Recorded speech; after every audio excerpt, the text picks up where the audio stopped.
पंडित हरिकृष्ण रतूड़ी द्वारा रचित पुस्तक गढ़वाल का इतिहास, जिसका संपादन किया है डॉक्टर यशवंत सिंह कठोच ने। 9वां अध्याय, गढ़वालियों में शिक्षा। शिक्षा विश्व की संपत्ति है, किसी एक जाति या व्यक्ति की नहीं। शिक्षा ही एक ऐसी चीज है जिसने 84 लाख योनियों में एक मनुष्य को ही सब पर शासक बना दिया है। शिक्षा उसे नहीं कहते जो खाली लिखना पढ़ना सीख जाए।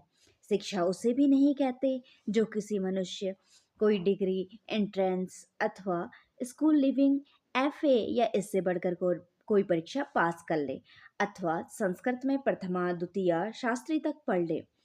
जब तक उसमें उस शिक्षा के वास्तविक वे गुण आविर्भूत होकर न निकल आए जो शिक्षा के प्रतिफल के रूप में बताए जाते हैं, तो यह खाली लिखना पढ़ना सीख लेना अथवा कोई डिग्री प्राप्त कर लेना केवल उदरपूर्ति की मशीन समझी जानी चाहिए। सत शिक्षा उसे कहते हैं जिसके द्वारा मानसिक शक्तियों के विकास में रुकावट न हो, जिसके द्वारा अंतःकरण के सोए हुए भाव जगें और जिसके द्वारा मनुष्य की जन्मजात मौलिक गुणावली स्थिर रहकर उसका अभ्युदय हो। अज्ञान के कारण जो मन की वृत्तियों में संकीर्णता आ जाती है, उसे हटाकर वृत्तियों को निर्मल बनाते हुए उसमें व्यापक और उदार भाव भरना शिक्षा प्रणाली का प्रथम लक्ष्य है।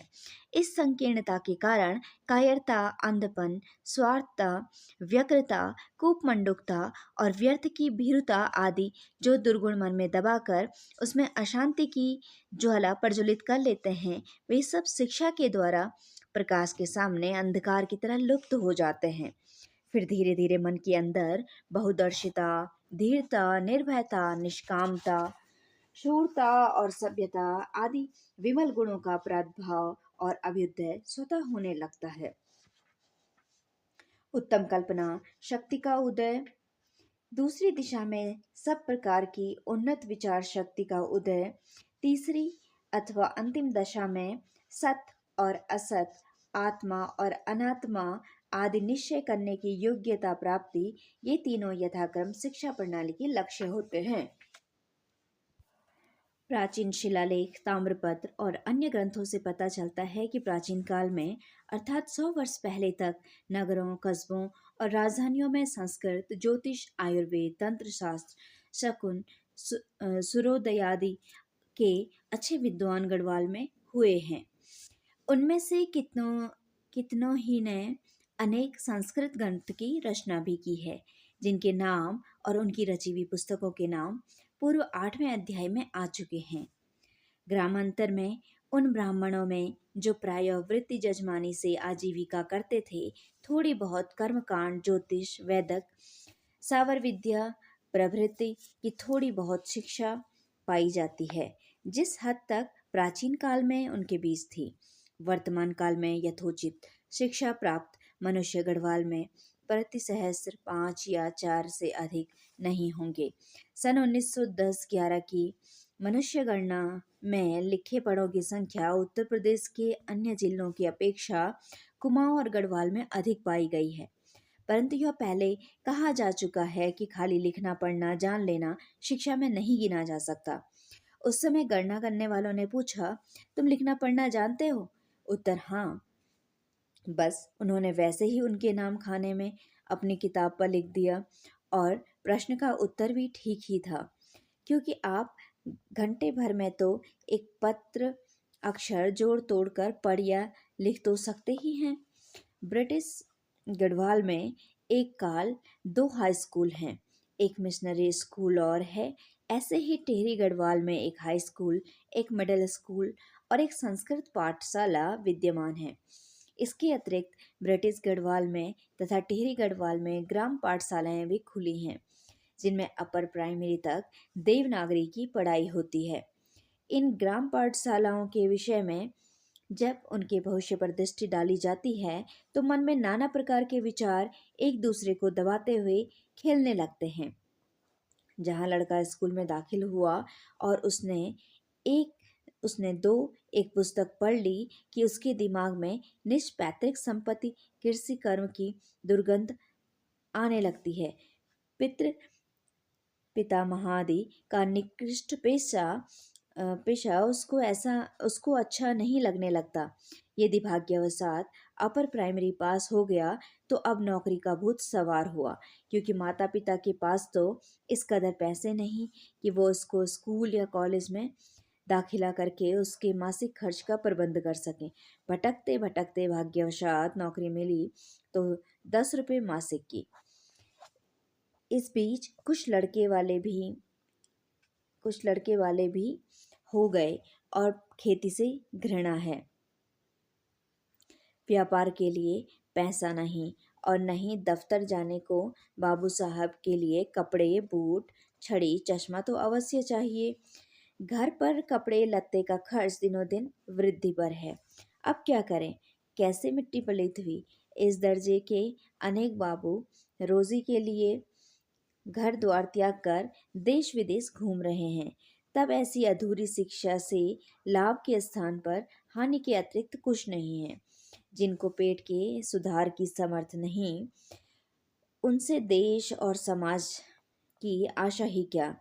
ऐसी शिक्षा से शिक्षित 100 में से ही 100 भी हों तो कुछ भी लाभ नहीं, बल्कि हानि देश की संभव है। यहाँ हल जोतने वाले जितनी घृणित दृष्टि से देखे जाते हैं, यूरोप में उतनी ही इज्जत की दृष्टि से देखे जाते हैं। वहाँ हल जोतना एक गुण समझा जाता है। बीए और एमए को अपने खेतों में हल चलाना तो साधारण सी बात है। कोई लक्ष्य की दैनिक आय होने पर भी मिनिस्टर कार्नेगी अपना खेत अपने हाथ से जोता करते थे। यहाँ शिक्षित समाज में खेती की जितनी उपेक्षा की जाती है, यूरोप, अमेरिका आदि पाश्चात्य देशों में उतनी ही उन्नति के लिए अधिक उतना ही इसकी उन्नति के लिए अधिक ध्यान दिया जाता है।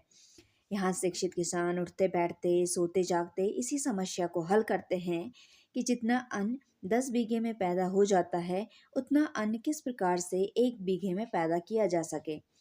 वास्तव में इस काल हल जोतने वाले कृषक सभ्य समाज में घृणित दृष्टि से पशु के समान देखे जा रहे हैं। तब अल्प शिक्षित युवकों के निकट ही वे कैसे सम्मान की दृष्टि से देखे जा सकते हैं। यह गढ़वाल केवल कृषिजीवी है, अन्य व्यवसाय यहाँ नाम मात्र को ही नहीं। अच्छा ही क्या ही अच्छा होता कि हमारे वे शिक्षित नवयुवक भी कृषि कर्म को अपमान की दृष्टि से न देखकर शारीरिक श्रम के लिए भी पाश्चात्य देशों का अनुकरण करते और देश को अन्न संपन्न करते।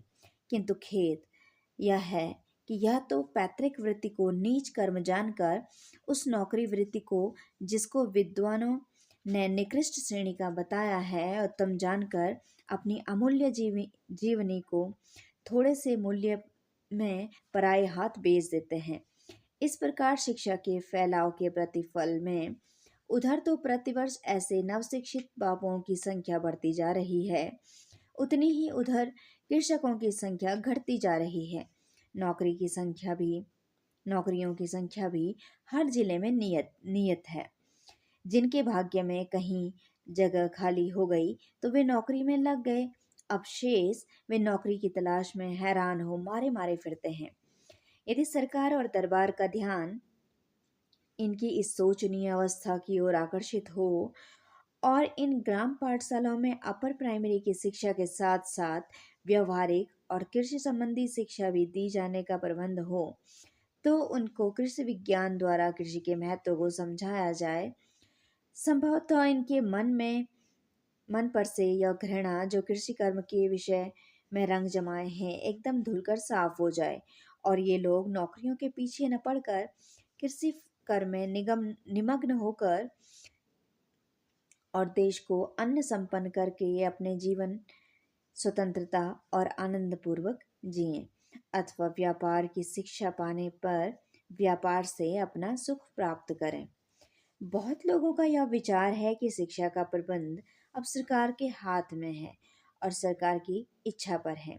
बिना सरकार की इच्छा के ऐसी शिक्षा संभव नहीं। मान लिया जाए कि सरकार की इच्छा पर निर्भर है, तथापि सरकार के कान तक इस बात को पहुंचाना पब्लिक का काम है। वैद्य रोगी की शारीरिक व्यवस्था जान सकता है परंतु रोगी जितनी व्यवस्था अपनी जान सकता है उतना वैद्य नहीं जान सकता। रोगी जब तक वैद्य से शारीरिक व्यवस्था प्रकट न करेगा तब तक वैद्य उसकी चिकित्सा करने में कभी समर्थ नहीं होगा। जैसे बालक भूखा है पर तब तक माता से भोजन नहीं मांगता जब तक माता भी सहसा गृह कार्य में लगे रहने से बालक की भूख की परवाह नहीं करती। सरकार प्रजा की उचित प्रार्थना पूरी करने में कभी संकोच नहीं करती, परंतु सरकार तक अपना दुख पहुंचाने में प्रजा संकोच करे तो किसका दोष है? यद्यपि भारतवर्ष के कई प्रांतों में सरकार ने कृषि की उन्नति के अर्थ कृषि कॉलेज खोल दिए हैं, जहां कृषि विज्ञान के पाठ अनुभव द्वारा शिक्षा दी जाती है, परंतु यहाँ भी शिक्षा प्राप्त करना शिक्षित मनुष्यों का काम है। पुराने अशिक्षित किसानों में पुरातन प्रथाओं का त्याग कर नवीन कृषि विज्ञान को ग्रहण करने की शक्ति ही कहाँ। कलोचाननगता प्राणा यह शारीरिक विज्ञानवेताओं का वाक्य है और प्रत्यक्ष प्रमाण भी। उत्तम खेती मध्यम वनज विकट चाकरी कठिन योग यह कहावत भी अनुभवी विद्वानों की है। अन्न खेती से उत्पन्न होता है, इसीलिए मनुष्य की जीवन शक्ति की खेती ही मुख्य और पहली भूमिका है। यूरोप में सबसे पहले शिक्षा का प्रभाव कृषि और शिल्प पर पड़ा था। आर्य लोगों ने जब भारतवर्ष में अपना फैलाव किया था तब सबसे पहले उन्होंने अपने विचारों को खेती की ओर झुकाया था और समस्त उजाड़ देशों की हरी भरी कृषि से भरपूर कर डाला था और अपनी मुख्य संपत्ति कृषि को ही माना था। ऋग्वेद और यजुर्वेद के मंत्र इसके साक्षी देते हैं, जहाँ आर्यों की प्रार्थनाएं खेती के विषय में और हल जोतने, बीज बोने, पानी सींचने, फसल काटने की विद्यमान हैं।